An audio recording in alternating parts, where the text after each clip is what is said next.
রসগোল্লা মানেই বাঙালি। কিন্তু আপনি কি জানেন রসগোল্লা বাঙালি নয় বলে একবার জিআই ট্যাগ নিয়ে রীতিমতো আইনি যুদ্ধ শুরু হয়েছিল। সবাই জানে রসগোল্লা আবিষ্কার করেছেন নবীন চন্দ্র দাস, কিন্তু ইতিহাস আর প্রাচীন প্রমাণ বলছে অন্য কথা। আসল সত্যিটা শুনলে আপনার এতদিনের গর্ব ভেঙে যেতে পারে। ওড়িশার দাবি রসগোল্লা নাকি তাদের।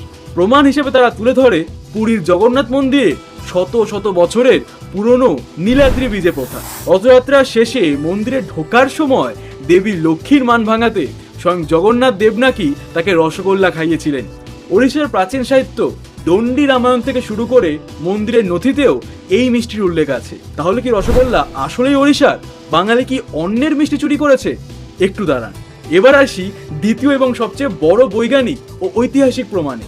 প্রাচীন ভারতের কোনো মিষ্টি দুধ কাটিয়ে ছানা দিয়ে তৈরি হতো না, কারণ দুধ কেটে যাওয়াকে তখন অশুভ বলে মানা হতো।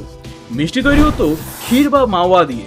বাংলায় পর্তুগিজরা আসার পর তাদের কাছ থেকেই বাঙালি ছানা তৈরি করতে শেখে। আর ওড়িশার মন্দিরে জগন্নাথ দেবকে যে মিষ্টি দেওয়া হতো তা আসলে ছিল ক্ষীরের তৈরি এক মিষ্টি, যাকে তারা ক্ষীরমোহন বলতো, যার রং ছিল কালচে বা বাদামি। আর এখানেই আসে বাঙালি সবচেয়ে বড় প্রমাণ। সালটা 1868।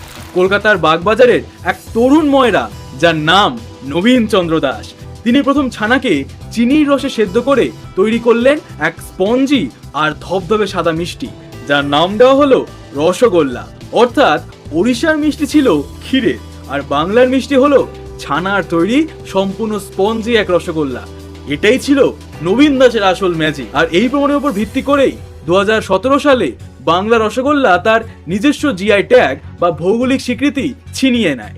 যদিও পরে 2019 সালে ওড়িশা তাদের ক্ষীরের তৈরি মিষ্টির জন্য ওড়িশার রসগোল্লার ট্যাগ পায়। কিন্তু আজ আমরা যে স্পঞ্জি, নরম আর রসে ভরা সাদা রসগোল্লা খেয়ে অভ্যস্ত, তার একমাত্র জন্মদাতা হলো এই বাংলা এবং নবীন চন্দ্র দাস। চেনা বাংলার অজানা সব গল্প আর রহস্য জানতে আজই ফলো করুন বেঙ্গল এক্সপ্লেনার।